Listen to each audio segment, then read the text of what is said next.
बिस्मिल्लाहिर्रहमानिर्रहीम, अस्सलाम वालेकुम। सुप्रीम कोर्ट का तफसीली फैसला आ गया है मखसूस नशिस्तों के बारे में और सबकी तसल्ली करवा दी गई है। बड़ी देर से इंतज़ार था कि मखसूस नशिस्तों के हवाले से अब तफसीली फैसला आएगा तो उसमें क्या कुछ होगा। दबाव भी डाला गया था जजेस पर कि वो हाथ हौला रखें, लेकिन जजेस डट गए हैं और वो खौफजदा नहीं हुए। और सुप्रीम कोर्ट के लार्जर बेंच की तरफ से जो फैसला आया था कि मखसूस नशिस्तें तहरीक इंसाफ का हक हैं, तहरीक इंसाफ एक जमात है, इलेक्शन कमीशन ने गलत फैसला दिया कि उनको जमात ही नहीं माना और मखसूस नशिस्तें तहरीक इंसाफ को दी जाएं जो उनका हक बनता है। और जो बंदर बांट की गई थी इनके हक की मखसूस नशिस्तें वो नून लीग, पीपल्स पार्टी, दीगर जमातों में बांट दी गई थी, वो गलत है। इलेक्शन कमीशन का फैसला गलत है। अब इसकी तफसील भी आ गई है। इसमें दो जजेस जिन्होंने इख्तलाफ किया था, पहले इख्तलाफी नोट, अपना तफसीली नोट जारी कर दिया था, उसको भी आड़े हाथों लिया गया है। इलेक्शन कमीशन को तो उड़ा कर रख दिया गया है कि उसने गैर कानूनी, गैर आईनी काम किए। और फरवरी के इलेक्शंस 2024 फरवरी के इलेक्शंस जो सबसे अहम काम था, इलेक्शन कमीशन का काम सिर्फ और सिर्फ इलेक्शंस करवाना है, फ्री एंड फेयर इलेक्शंस करवाना है, उसमें इलेक्शन कमीशन बुरी तरह से नाकाम रहा। ये तफसीली फैसला है फुल कोर्ट का, फुल कोर्ट के 8 जजेस का।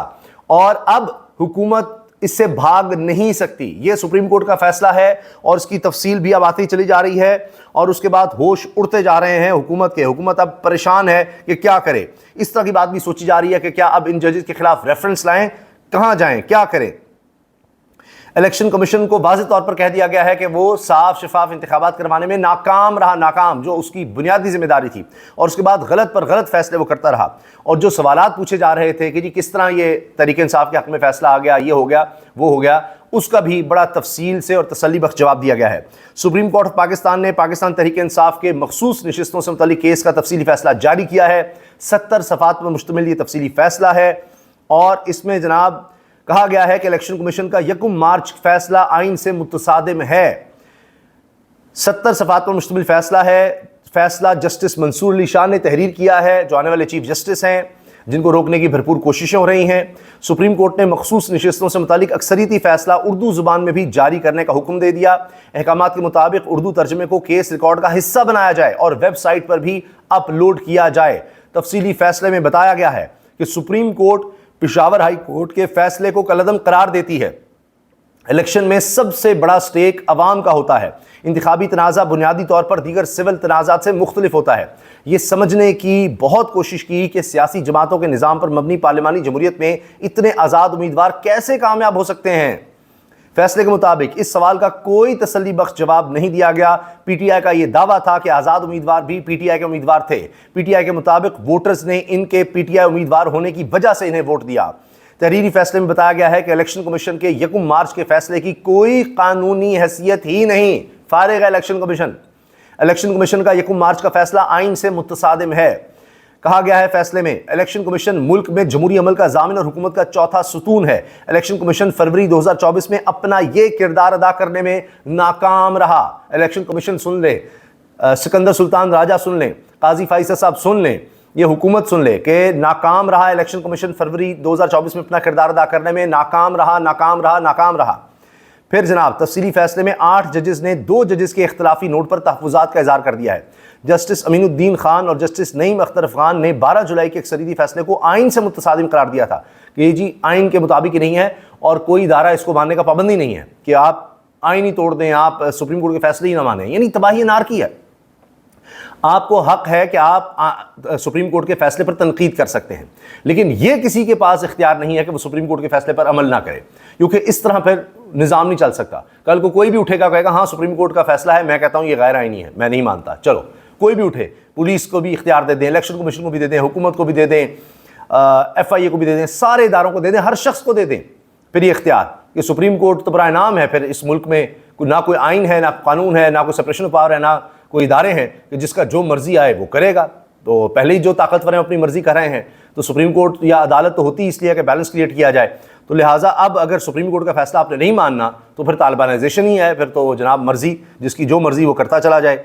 अच्छा, अब जनाब कहा गया है 2 जजेस ने जो इख्तलाफी नोट दिया था कि जी ये गैर आईनी फैसला है, इस पर कहा गया 2 जजेस के तहफ़्फ़ुज़ात के हवाले से फैसले में बताया गया है कि जिस अंदाज में 2 जजेस ने अक्सरियती फैसले पर इख्तलाफ का इजहार किया वो मुनासिब नहीं।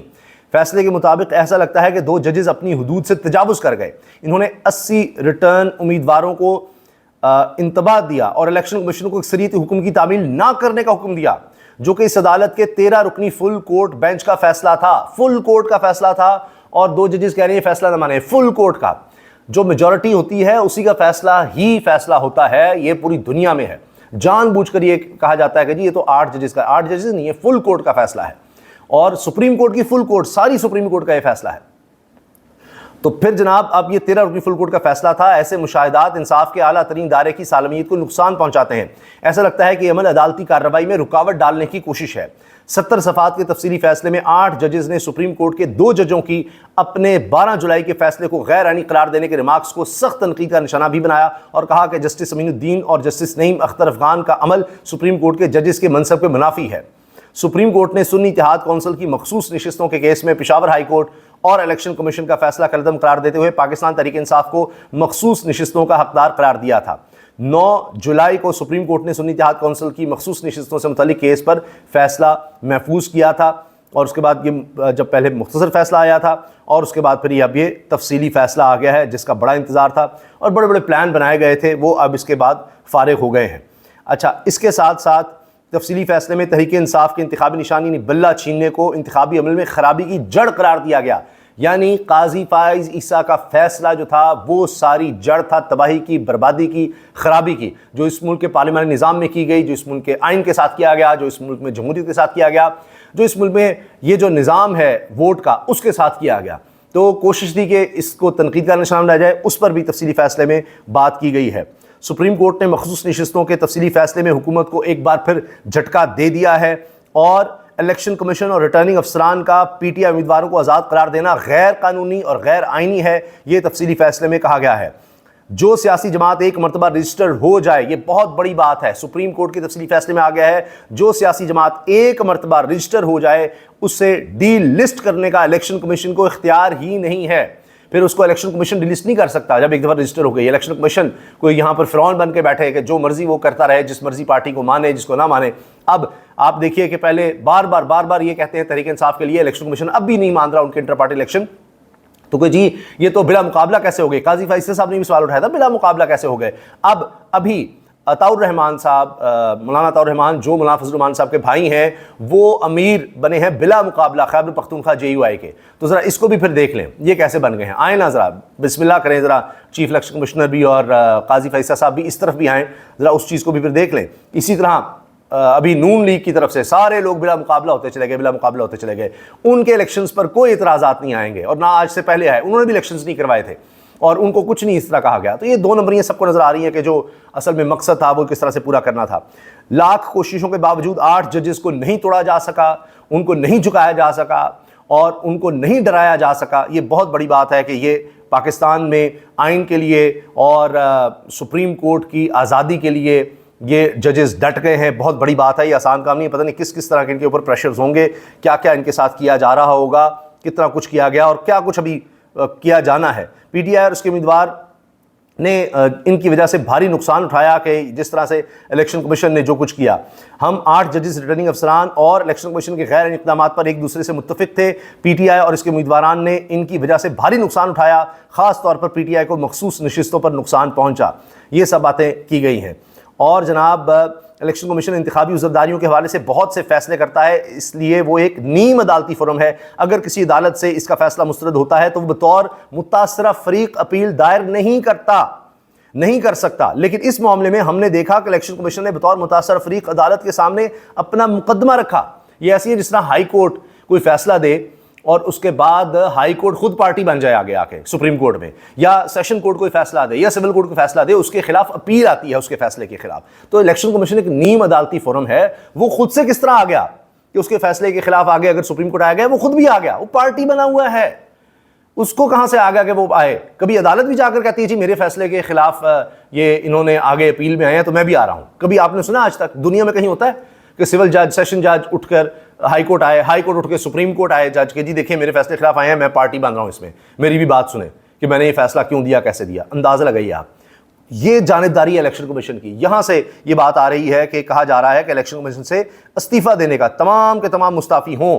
मोतीउल्लाह जान साहब लिखते हैं, मखसूस नशिस्तों के केस में 13 रुकनी फुल कोर्ट ने अपने तफसीली फैसले में करार दिया है। देखिए ये अल्फाज देखिए, मोतीउल्लाह जान साहब बड़े साफियों कह रहे हैं, 13 रुकनी फुल कोर्ट ने अपने तफसीली फैसले में करार दिया है बतौर एक आईनी इदारा इलेक्शन कमीशन 8 फरवरी 2024 को साफ शफाफ इंतखाबात कराने में नाकाम रहा।